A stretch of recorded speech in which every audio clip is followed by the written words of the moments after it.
epithelial tissue, muscular tissue, connective tissue. We have completed. Epithelial tissue derived from ectoderm, mesoderm, and endoderm. That we said like that. Epithelial tissue. From all the three germinal layers of the embryo, the epithelial tissue will rise up. Okay.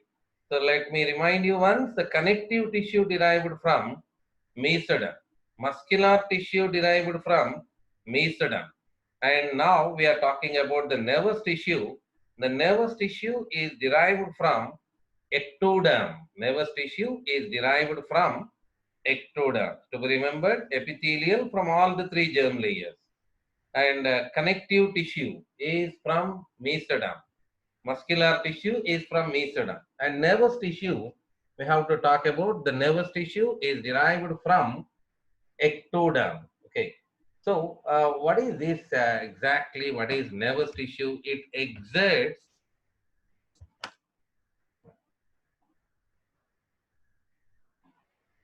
wait a minute. It exerts the greatest control over the body's responsiveness to the changing external as well as internal environment. The nervous tissue is going to identify the stimulations of outside as well as inside. The nervous tissue is meant for that, to identify the changes, the stimulations going to happen outside and inside. So we classify the nervous tissue into the two types of cells. One is neurons, which are well known for us. Neurons, which these are said to be the impulse conducting cells, and neuroglia,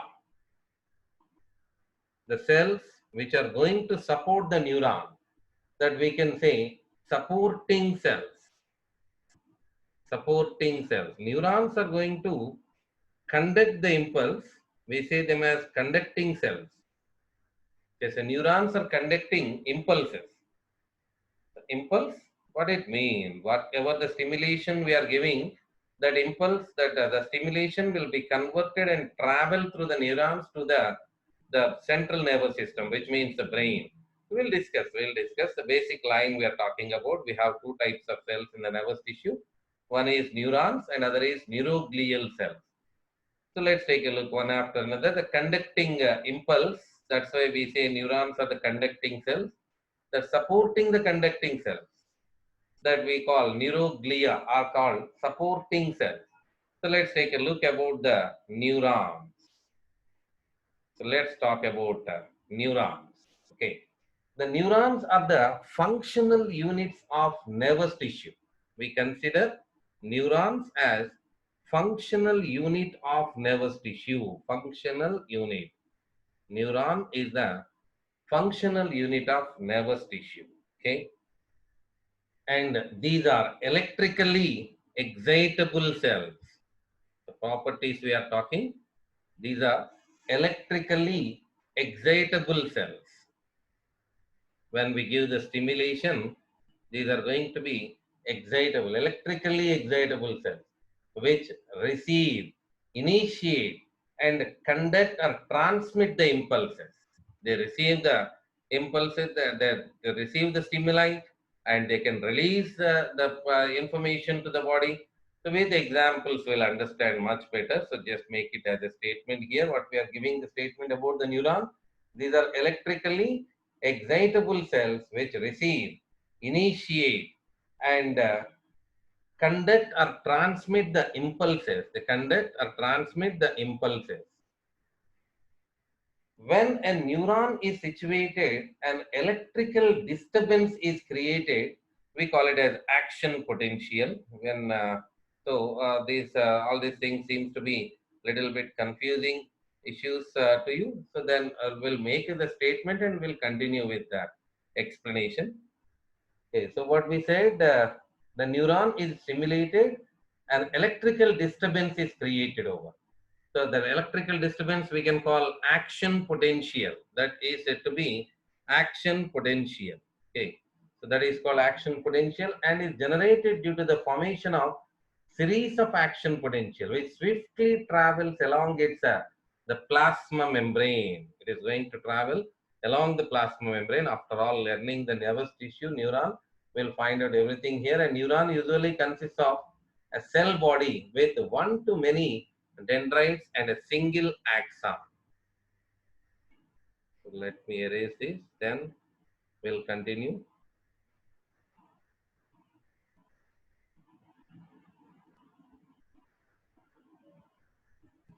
So let's talk about the neuron now.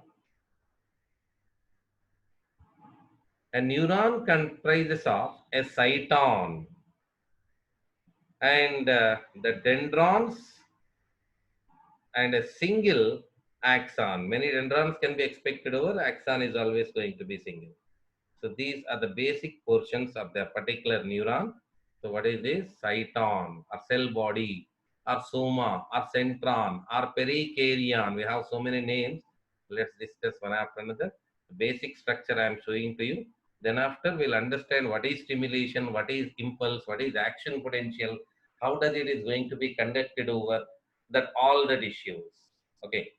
Then this is the basic the structure of the neuron, basic structure of the neuron. We'll take one after another.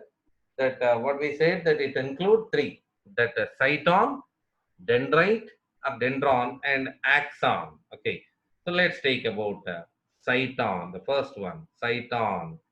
Cyton, which is also called cell body, also called soma or centron or perikaryon. So many names.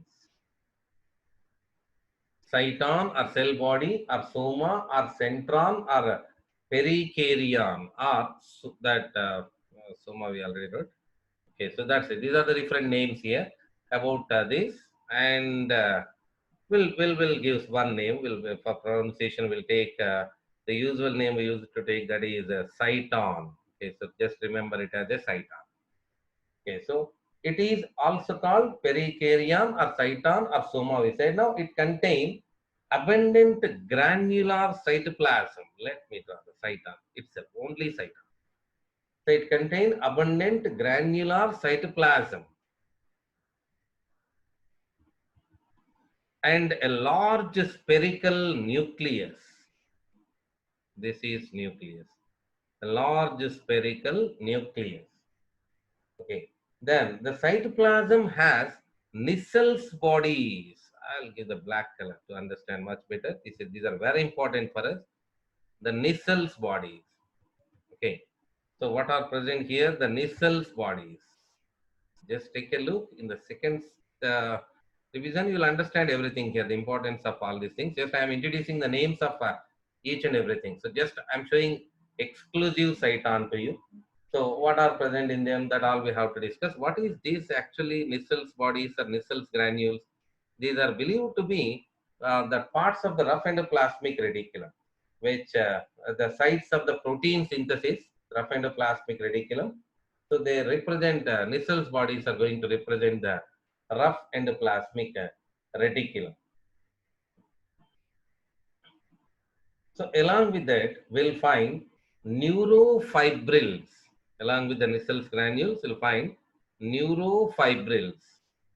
So some neurofibrils I am drawing. Some neurofibrils are present. Let me label these also. Okay. So I am trying to show everything to you on the diagram itself. Okay. Next, lipofuscin granules. The lipofuscin granules. Let me use another color for this. Blue.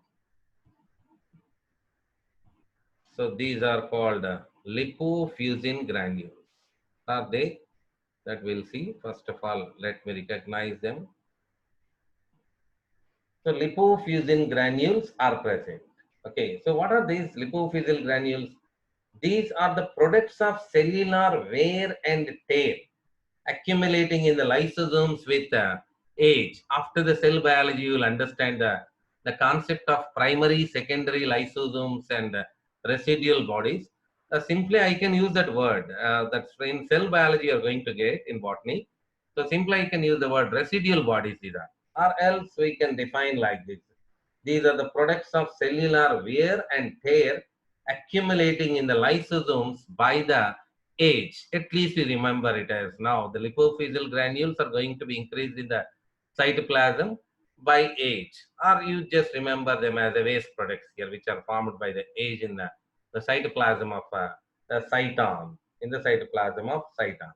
Okay, a group of cell bodies in the central nervous system is called nucleus. To remember this, we'll frame the table also after this, but so in the cyton, whatever there in cyton, we are learning so that these are the cytons, a group of cytons, the cell bodies is called ganglion.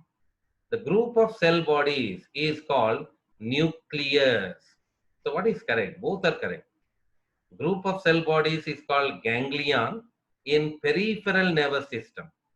The group of cell bodies are called nucleus in central nervous system.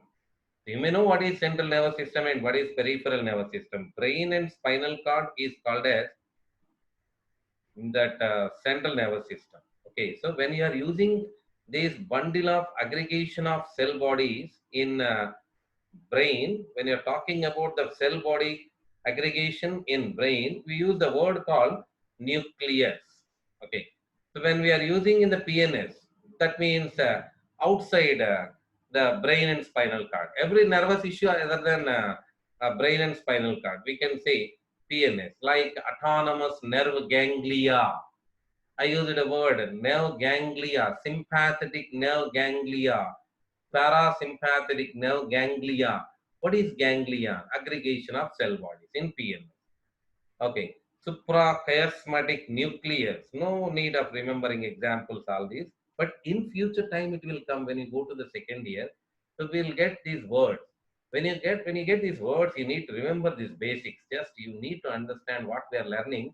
The biggest topic basics we are learning. The nervous tissue, neural control and coordination. Chapter the 21 in NCRT. We'll get in second year. So what do you say that these basics are going to be very important? Okay, so let me take a look. Let me show you that all the issues which are related to the cyton. As we said first, the cyton is also having some names: soma, centron, perikaryon, cell body. The cyton, a cell body, contain the cytoplasm and a spherical nucleus, and it contains some neurofibrils which are rotating in the cytoplasm, and the lipofuscin granules which are increased by the age, which are the residues of lysosomes.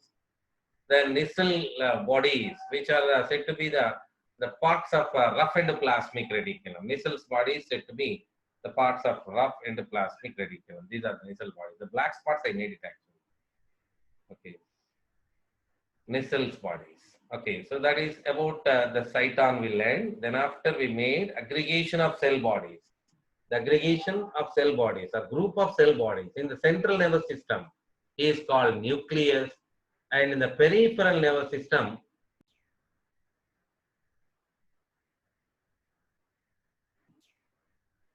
the next one, we'll go with dendrites. That dendron, we usually say that branches of dendron are called dendrites. Okay, so dendron or dendrites. The several short branched processes. So for our understanding, I am drawing little bit cyton here, cell body. So above on that, I'll draw that dendron, dendrites. These are several short branched processes which are arised from the cyton, which these are arised from the cyton. Not only two, there are so many can be seen over. So here also we'll find our said Nissl bodies. Nissl bodies are present here also. Very important to be remembered here. The Nissl bodies. Okay. So here also we'll find the Nissl bodies, that inside dendrite also containing Nissl bodies. Okay, and we can see that neurofibrils, whatever we are seeing here in earlier. The neurofibrils and Nissls bodies are present in the dendrites also. Okay, so they conduct nerve impulses towards the cell body. This is the direction. That means into the cell body. They conduct nerve impulses towards the cell body. Very important statement here, that they conduct nerve impulses toward the cell body. Okay, so that to be remembered. So like cyton, the dendrites. So what is the difference between the dendron and dendrite? The branches of dendron are called as dendrites, but usually we pronounce it as dendrites.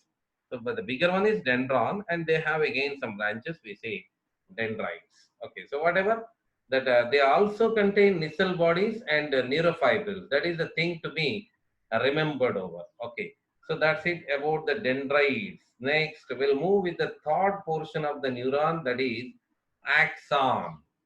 The third portion of the neuron, that is axon.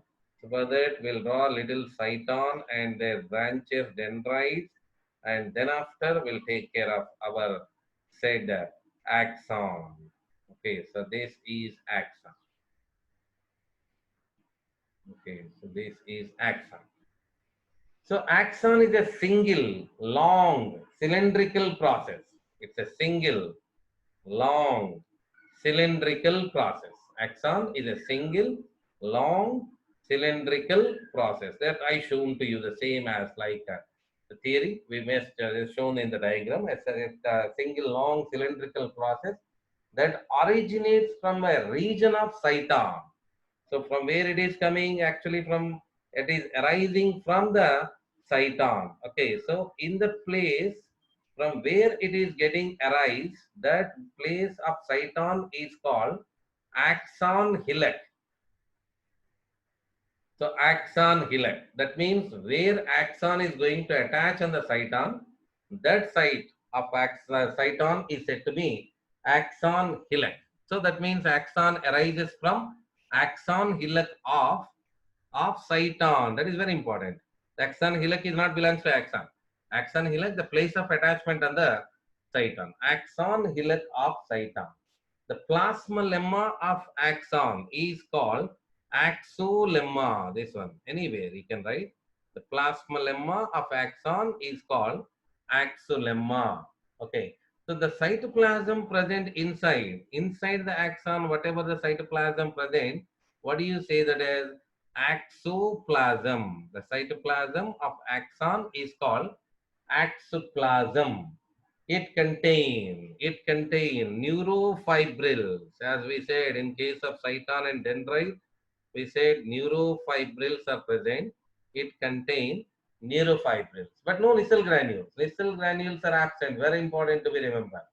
Okay, so neurofibrils are present. Nissel bodies are present only in the cyton as well as in dendrites. So neurofibrils are present, but nissel granules are absent in case of axon. Then axon may give rise, not all the times, but sometimes we see the axon may give rise the branches. We call them as collateral branches. Okay, so the branches of axon, sometimes we'll find the branches in some places of our body. We call them as collateral branches. Axon may have collateral branches. That to be remembered. Okay. So distally, it branches into many fine filaments called telodendria. This one.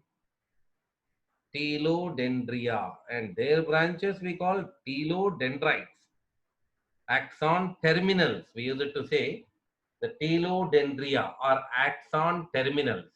The axon branching is said to be telodendria. Okay, so which these telodendria are going to be end in the form of synaptic knobs. Okay, that I'll show in the next diagram here. So as it is became full mess.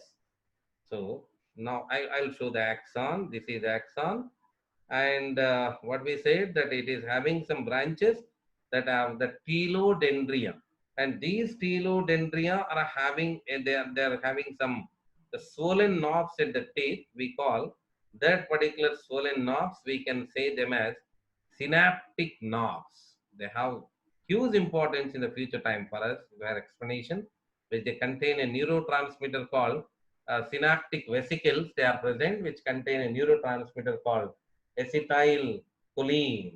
Okay, so that what is that we will discuss everything afterwards, but that means in second year. So just we are learning where we stop, with there we begin here the in second year. Okay, so axon, the synaptic knobs are present, which they contain synaptic vesicles. Okay, so let me show you that only that area like this. These are the bulb-like structures, synaptic knobs. So these synaptic knobs contain vesicles. These vesicles contain the neurotransmitter called neurotransmitter. There are so many neurotransmitters in the body. So one of them I am giving example, acetylcholine. Acetylcholine, neurotransmitters like acetylcholine is present. Okay. So as far as conducting process, as we said in case of dendrites, they pass the impulse towards the cyton. Okay, you just continue like this. That means away from the cyton. This axon is conducting impulses away from the cyton. Okay. So we will show in the fresh diagram. So here it is. So finally, we can declare like this. These are dendrons, dendrites, and this is the axon. The impulse is traveling like this. So from the towards the from dendrites to towards the cyton. So axon point of view, what we are going to say away from the cyton. So what is an impulse? Okay, why we are using it again and again. So for example, this is your hand. Only for example. So I'm giving some stimulation to you here. Some stimulation with needle or something else with my touch. So that if I'm giving stimulation here, that neurons will take your impulse to the brain. So that stimulation can be converted as electrical impulse by the neuron, and that will reach to the brain. Okay, so at least you'll understand what is impulse. What I am giving, that is stimulation on your hand. So that will be carried in the to the brain as an impulse. Okay, so how will it carry? It's a big question that we are going to learn in second year as conduction and propagation of a nerve impulse. Okay, so here we are going to only they are learning the basics here. The axon transmits nerve impulse away from the cyton. What we said now. Okay, so that is efferent process. That an interneuronal or the neuromuscular junction. We need to learn this interneuronal or neuromuscular junction. What do you say it as? Synapse. As we said, till the time the electrical impulses will pass like this. Okay, when they cross the axon, what happens? So they are going to pass over, they're going to form the synapse. So what I said, interneuronal junction. Interneuronal junction. That means junction present between the two neurons is called interneuronal junction. So if this is our muscle, as we learned about the skeletal muscles are that belongs to central nervous system. So I'll show there. This box, let me use another color for this box. So this box, what do you say this as? Neuromuscular junction. Just learning names in first year, that's all. Just learning names. Interneural junctions, which are called synapse, or they are going to form synapse with the muscular tissue. What do you call? Neuromuscular junctions. Okay. So the groups of axons, as we said, the aggregation of cell bodies, similar way, we need to go with a group of axons. Okay, so just I'm showing here the group of axons. So that means exclusively axon I'm taking. So this bundle of axons. What do you call the bundle of axons? Nerve, tract. So what is correct? Both are correct. So where we are saying that is important. This bundle of nerve fiber. We have one more name for the axon to be remembered over. Nerve fiber or axon. The bundle of nerve fiber or axons are called nerve. Where? In PNS. Cranial nerves, the spinal nerves, vagus nerve. You may use this word so many times, but this is very much new to you. That in CNS, we call these bundles of axons can be called as tract. That can be called tract. Okay, so that means that hypothalamo-hypophyseal tract. What it means? You just forget the hypothalamo-hypophyseal. What is this? You need to understand. Okay, that is a bundle of axons which is present in the hypothalamo hypophysis. That between the hypothalamus and hypophysis. So that means language terminology we are learning. Whatever the language we are going to learn in future, that for that language, that the basics of that language we are learning. So I'll show you in one place, everything in one place. So we said aggregation of cell bodies, and we said about the bundles of nerve fiber or axons. Okay, so these are axons. Okay, so then so need to make here this one, and for this like this. So we'll frame the definition. This diagram is going to be very important for us, very important basic. Okay, so what do you call this as? Aggregation of cell bodies. Using font 48. Aggregation of, okay, let us decrease the font size, that will be stick on to one place. Okay, aggregation of cell bodies. What do you call aggregation of cell bodies? Can I expect answer from you?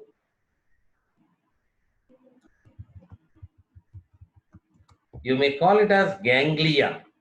You may say it as ganglia, or you may call it as nucleus. Okay, so aggregation of cell bodies can be called either ganglia or nucleus. In a similar way, the bundle of nerve fibers are also called axon. Bundle of nerve fibers. Nerve fiber is having another name which we are using it frequently. Bundle of nerve fiber or axon. What do you say them as? Bundle of nerve fibers or axon can be called as? No. Very good. Nerve. You may call it as nerve, or you may call it as tract. Track. So that is very important. With various names we may use it. That means, like as I said to you, suprachiasmatic nucleus.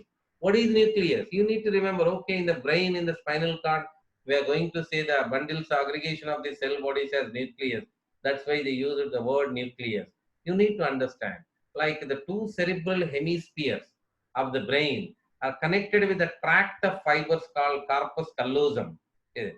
In the definition we gave, we got a word. What is the tract? What is tract? That is the bundles of axons or nerve fibers. The bundle of nerve fiber are also called axon. Don't be confused with this. Nerve fiber is also called axon. So many times we use this. So the full single diagram, I've just shown this, all this to you. Nucleus, ganglia, tract, and nerve. The definitions just I shown to you.